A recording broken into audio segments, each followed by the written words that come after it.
Ce n'est pas le diabète qui m'a fait vieillir d'un coup. C'est le jour où on m'a interdit de manger une fraise. Ce jour-là, j'ai compris qu'on ne me voyait plus comme un homme, mais comme un risque. Je suis médecin. Enfin, je l'ai été pendant plus de 40 ans.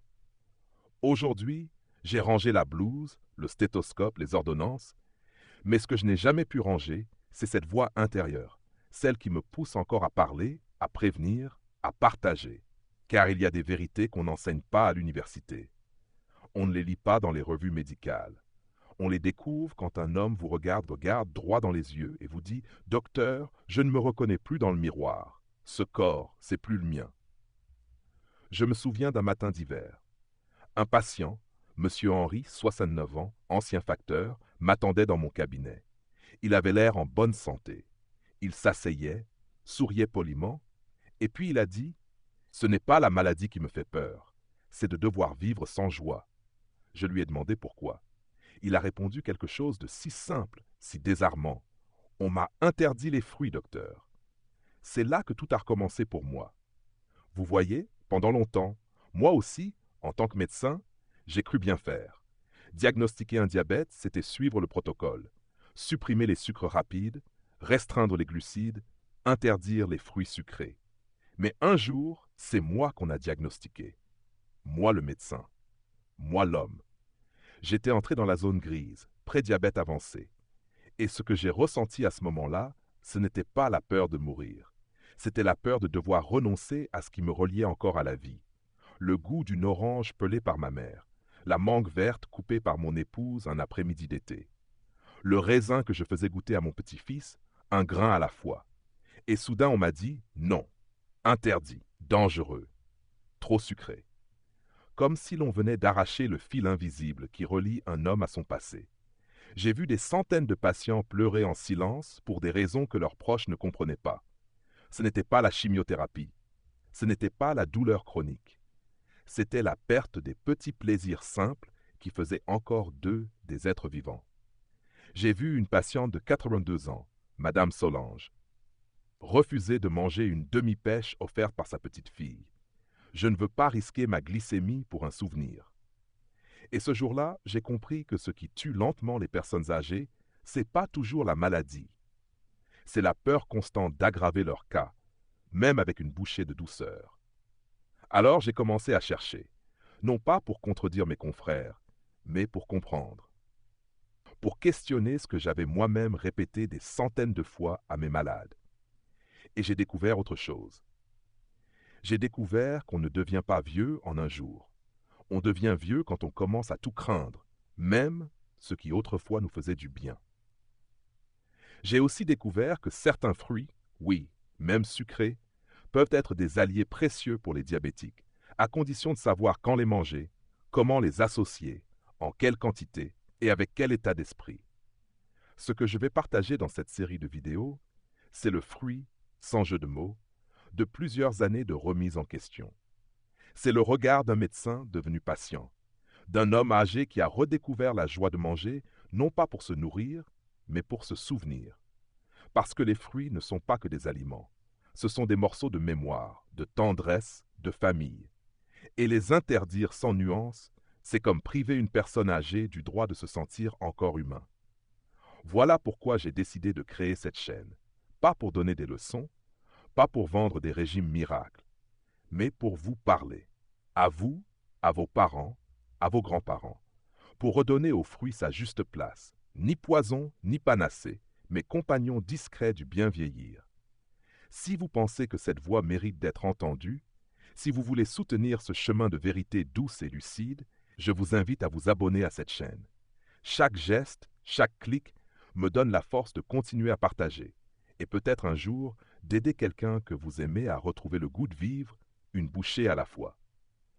Et maintenant, j'aimerais vous poser une question. Pas médicale, une question humaine. Si vous deviez renoncer à un plaisir de votre enfance pour votre santé, que choisiriez-vous? A. Vous y renoncez sans hésiter, pour éviter tout risque. B. Vous trouvez un moyen intelligent de l'intégrer à votre vie, même en petite dose. Écrivez votre réponse dans les commentaires, A ou B. J'ai hâte de lire ce que votre cœur répondra. J'ai longtemps cru que la rigueur suffisait. qu'interdire était plus sûr que nuancé. Mais aujourd'hui, avec le recul des années, je sais que ce n'est pas l'interdiction qui soigne, c'est la compréhension. Après mon propre diagnostic, j'ai traversé une période de renoncement silencieux. Chaque fruit que je refusais devenait comme une porte fermée sur un souvenir heureux. Pourtant, ce n'est pas une émotion qui m'a fait changer. Ce fut une étude.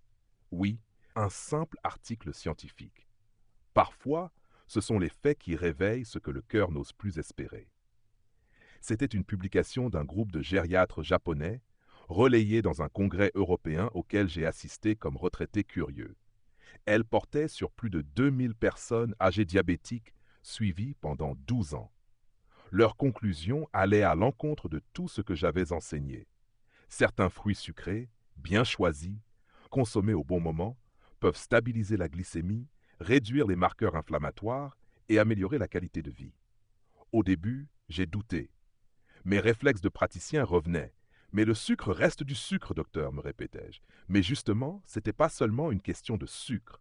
C'était une question de forme, de fibre, d'absorption, de moment. Et surtout, de connaissance. J'ai recommencé à manger des fruits, mais pas comme avant. J'ai appris à les considérer non plus comme des récompenses ou des dangers, mais comme des éléments vivants de mon hygiène de vie. D'abord, j'ai choisi ceux riches en fibres solubles, en polyphénol, en vitamines anti-inflammatoires. Ceux qui ralentissent la digestion du glucose, qui apaisent le système digestif, qui nourrissent les bonnes bactéries intestinales. Et surtout, ceux que je pouvais savourer sans peur. Je les ai intégrés au bon moment. Jamais à jeun, jamais seul. Je les ai mangés après un repas équilibré ou en collation l'après-midi, quand la glycémie est plus stable, quand le métabolisme est plus serein. Je les ai accompagnés de protéines douces, un peu de yaourt grec nature, une poignée de noix, parfois un œuf dur. Car je sais maintenant que c'est la combinaison alimentaire, non pas l'aliment seul, qui détermine la charge glycémique réelle. Et vous savez ce que j'ai découvert? Ce n'est pas seulement que mon taux de sucre restait stable, c'est que je me sentais vivant. Il y avait une légèreté nouvelle dans mon corps, une sérénité dans ma digestion, une clarté dans mon esprit que je n'avais plus ressentie depuis longtemps. C'était comme si, en redonnant une place à ces petits aliments si naturels, je réintégrais une part de moi-même. Et cette fois, sans culpabilité. Je me suis alors plongé dans la littérature médicale, non pas pour me rassurer, mais pour comprendre. J'ai découvert que les fibres solubles, comme celles présentes dans la pomme ou les baies, ralentissent le passage du glucose dans le sang. Que les antioxydants comme les anthocyanines de la fraise ou les flavonoïdes du raisin rouge réduisent l'inflammation chronique, fléau invisible du vieillissement. Que certains fruits contiennent même des enzymes digestives naturelles, comme la mangue, qui soulagent les intestins fragiles des personnes âgées. Mais ce que j'ai surtout compris, c'est ceci. Un fruit n'agit pas seul. C'est l'acte de le manger qui compte. Le moment, la mastication, l'association, l'intention. On ne mange pas un fruit comme on avale un comprimé. On le regarde, on le sent, on le partage, on le respecte. J'ai commencé à conseiller autrement mes anciens patients. Je ne leur disais plus « évitez les fruits ». Je leur disais « choisissez, observez, testez, notez, réconciliez-vous avec ce que vous aimez ». J'ai vu des sourires renaître. Des petits-enfants heureux de pouvoir offrir un fruit à leur grand-mère sans entendre « non, mamie ne peut pas ». J'ai vu des patients me dire « docteur, je ne vis plus dans la peur, je mange avec confiance ». Et cette confiance, c'est la plus grande victoire de la médecine douce. Pas les chiffres parfaits, pas les examens irréprochables, mais le retour à une alimentation vécue comme une relation, pas comme une punition.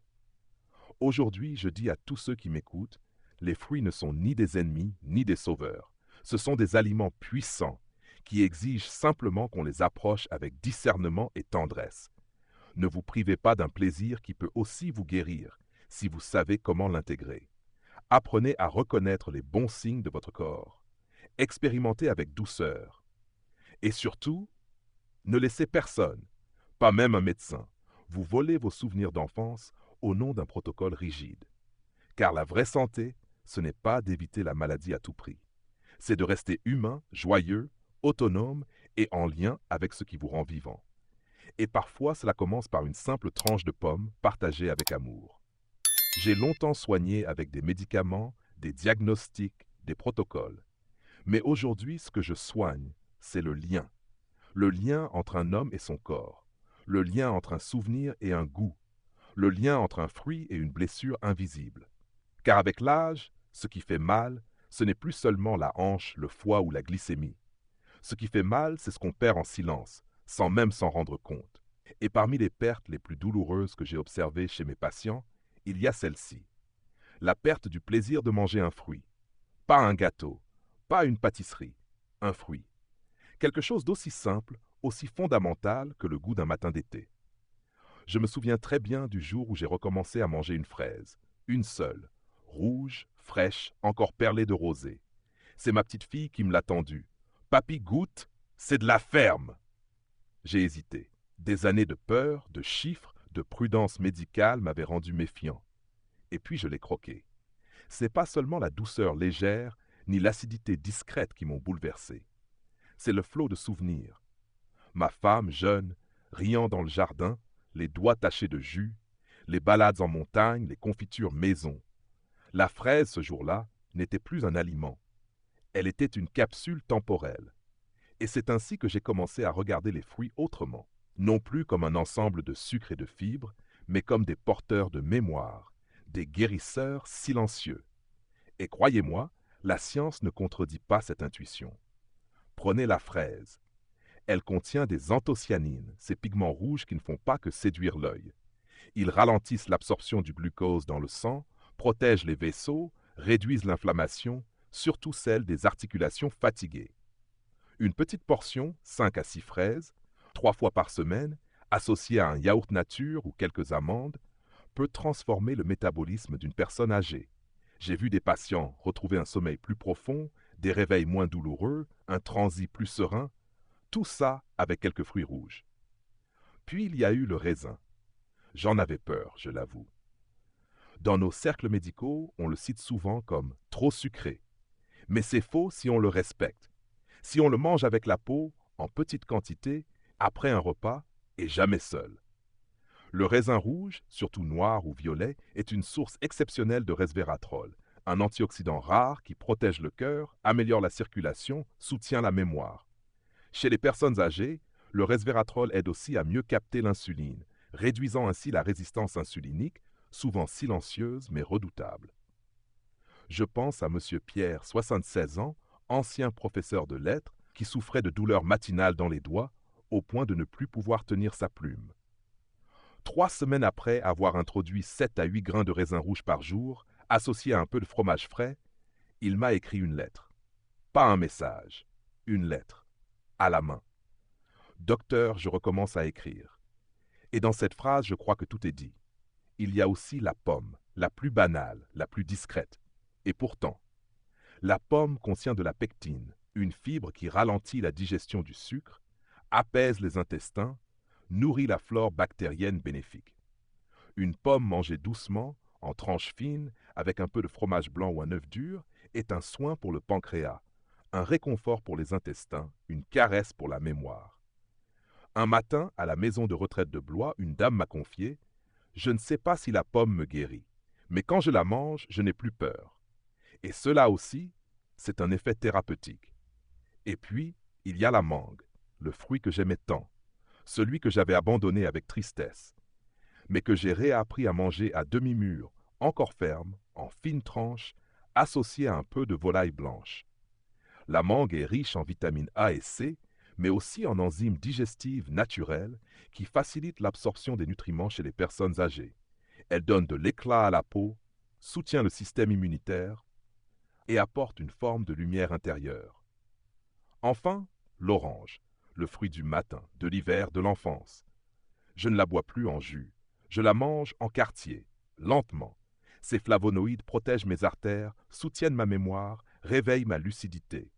Quand je mange une orange aujourd'hui, je revois ma mère assise au bord du lit, me tendant une moitié de fruits tièdes chauffés au coin du poêle. C'est là, vous voyez, que se joue la vraie médecine de l'âge. Pas dans les hôpitaux, pas dans les prescriptions, mais dans la capacité de se reconnecter à ce qui nous fait du bien, profondément, silencieusement. Chaque fruit que j'ai réintégré à ma vie m'a rendu quelque chose. La mémoire, le calme, l'appétit, la joie simple. Et je ne parle pas ici de miracle. Je parle de présence, de choix, d'écoute. C'est pourquoi je vous invite, vous qui m'écoutez, à réapprendre à manger vos fruits préférés. Pas comme avant, pas sans réfléchir, mais avec soin, avec conscience, avec amour. Mangez-les comme on lit une lettre ancienne, avec respect. Mangez-les comme on parle à un ami d'enfance qu'on n'a pas vu depuis longtemps. Et vous verrez, parfois une simple bouchée suffit pour se rappeler qu'on est encore vivant. Je l'ai été pendant plus de 40 ans. J'ai vu des corps se casser, des organes faiblir, des esprits s'éteindre peu à peu.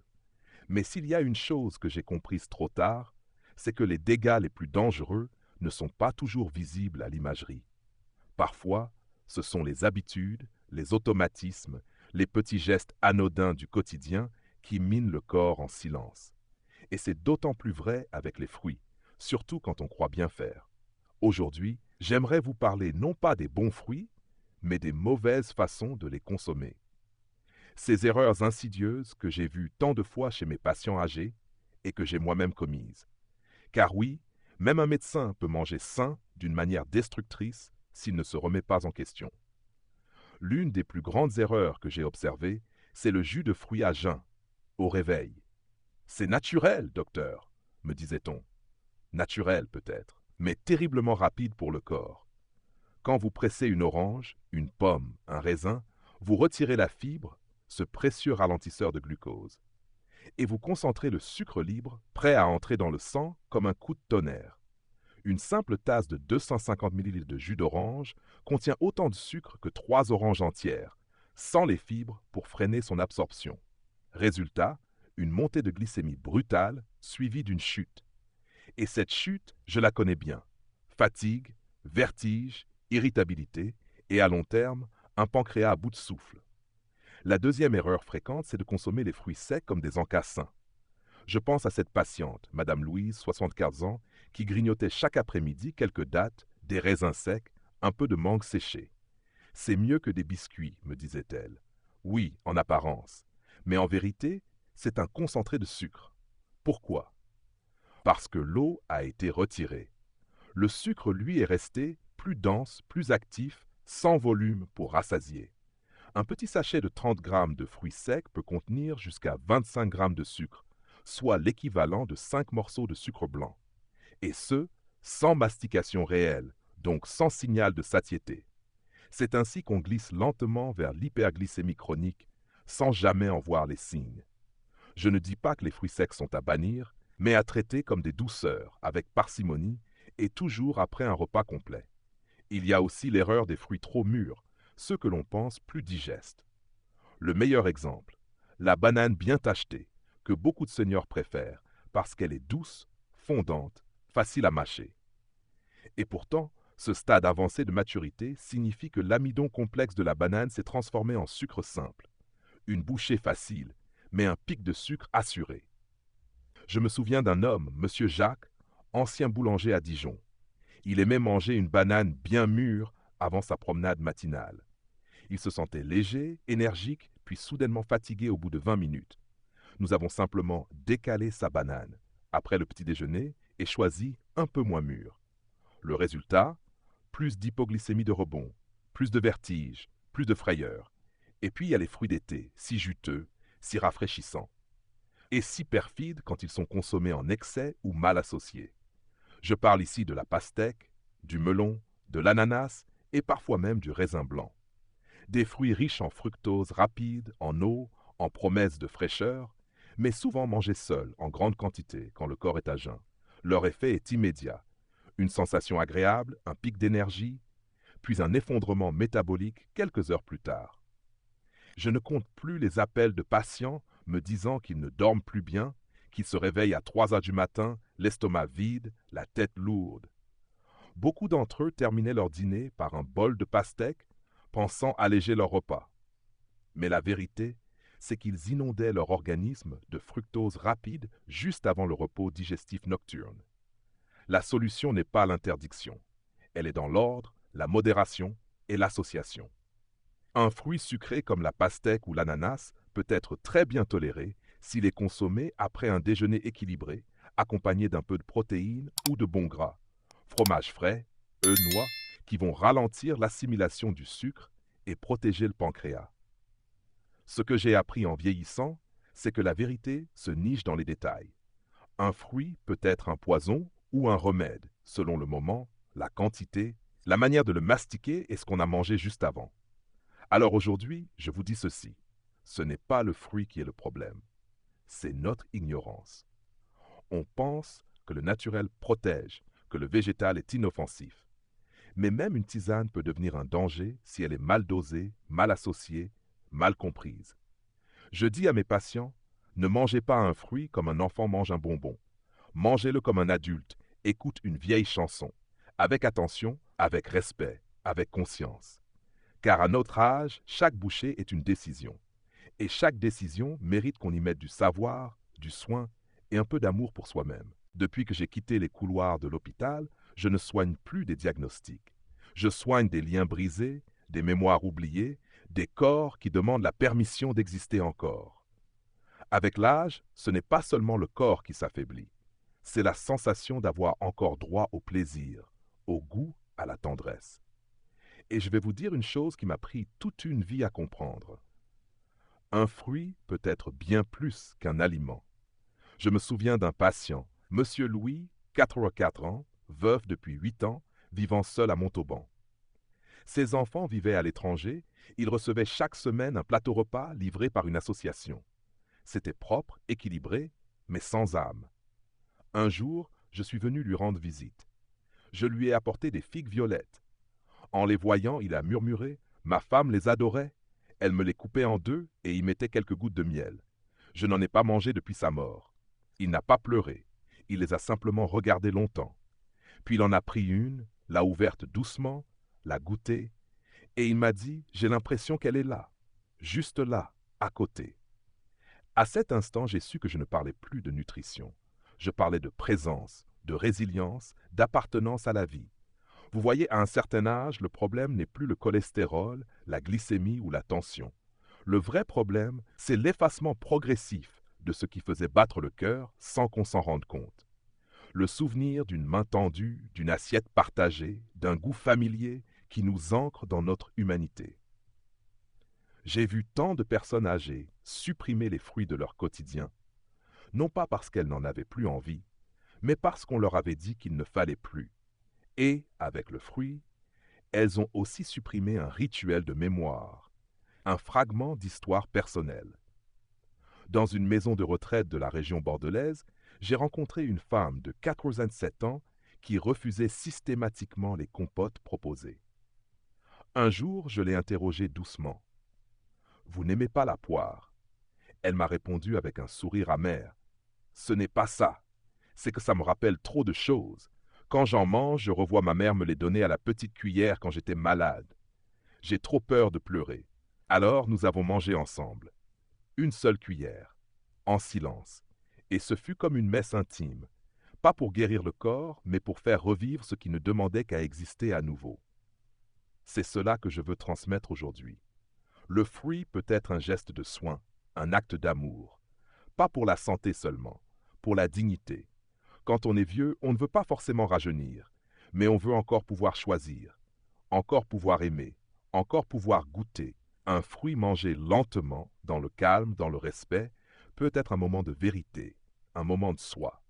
Il dit « Je suis encore là, je ne suis pas qu'un patient, je suis un homme, une femme, un cœur battant avec des souvenirs entiers. » Et ce n'est pas de la poésie, c'est aussi de la biologie subtile. Quand un être humain mange un aliment qui le relie à une émotion positive, il sécrète des neuromédiateurs. Dopamine, sérotonine, ocytocine. Ces substances renforcent la mémoire, apaisent l'anxiété, favorisent le sommeil, réduisent la perception de la douleur. Autrement dit, un fruit qui touche juste peut faire plus de bien qu'un anxiolytique. Mais pour cela, encore faut-il ne pas avoir peur de le laisser entrer dans sa vie. Je dis souvent à mes patients, le corps a besoin de soins, mais l'âme aussi. Et parfois ce sont les mêmes gestes qui nourrissent l'un et l'autre. Offrir une prune à un vieil homme, ce n'est pas lui donner du sucre. C'est lui rappeler qu'il a encore une place à table, qu'il a le droit à la douceur. Laisser une femme âgée croquer une pomme, c'est peut-être lui rendre une partie d'elle-même, sa jeunesse, son rôle de mère, son après-midi dans le verger. Il m'arrive de recommander à mes anciens malades une ordonnance un peu étrange.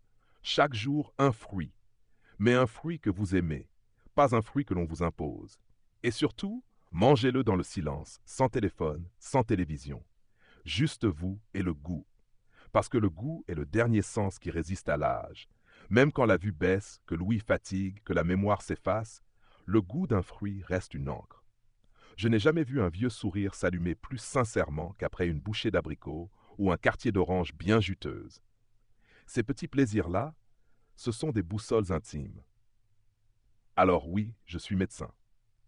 Et j'ai prescrit des milliers de médicaments. Mais aujourd'hui, s'il ne me restait qu'un seul conseil à donner à ceux qui vieillissent, ce serait celui-ci. N'abandonnez pas les fruits qui vous rappellent que vous avez été aimé. Mangez-les comme on lit une lettre d'un proche disparu, avec gratitude, avec lenteur, avec cœur. Et s'il le faut, désobéissez un peu. Parfois, désobéir à la peur, c'est se réconcilier avec la vie. En vieillissant, j'ai compris que la santé ne se mesure pas uniquement à une tension bien contrôlée, à un taux de sucre stabilisé ou à une fréquence cardiaque régulière. La vraie santé, celle qui tient debout dans les tempêtes du temps, c'est celle qui relie le corps à l'âme, le quotidien à la mémoire, la nourriture à la dignité. Tout au long de cette série de réflexions, je vous ai parlé de fruits. Mais en réalité, je vous ai parlé de ce que nous perdons en silence quand nous vieillissons. La liberté de goûter, l'autorisation de nous faire plaisir, la permission de ressentir. On nous dit d'éviter, vite supprimer, de contrôler. On nous parle d'interdits plus que de nuances. Et peu à peu, ce langage du risque finit par étouffer le langage de la vie. Un fruit peut être perçu comme un danger ou comme une offrande. Tout dépend du regard que nous portons sur lui. Mais surtout, tout dépend de la façon dont nous nous regardons nous-mêmes. Est-ce que je me considère encore comme une personne capable de savourer, capable de choisir, capable de vivre pleinement, même dans la simplicité d'un quartier d'orange ou d'une fraise partagée? Ce que je veux vous transmettre, ce n'est pas un programme alimentaire, ce n'est pas une recette, c'est un changement de posture. Retrouver le droit de manger avec conscience, tendresse et confiance.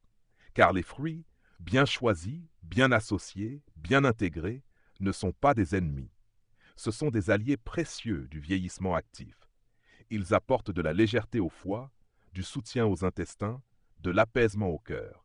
Mais surtout, ils apportent quelque chose que la médecine ne prescrit pas, de la mémoire émotionnelle. Ils rappellent d'où l'on vient, ce qu'on a aimé, ce qu'on a partagé.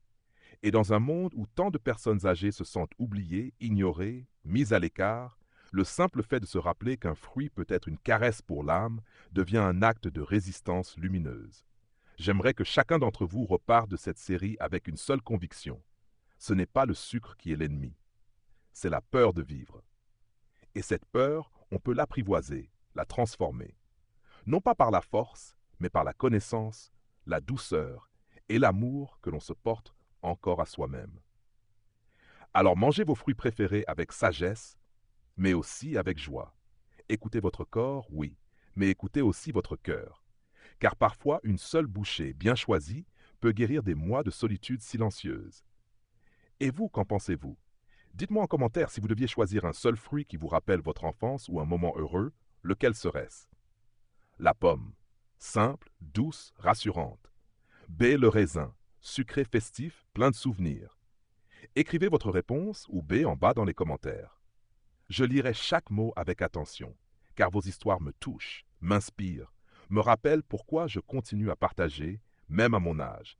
Si ce que vous avez lu ou entendu vous a fait du bien, je vous invite sincèrement à vous abonner à cette chaîne. Cela me permet de continuer, de rester debout avec vous, de creuser plus loin dans cette médecine humaine, simple, accessible.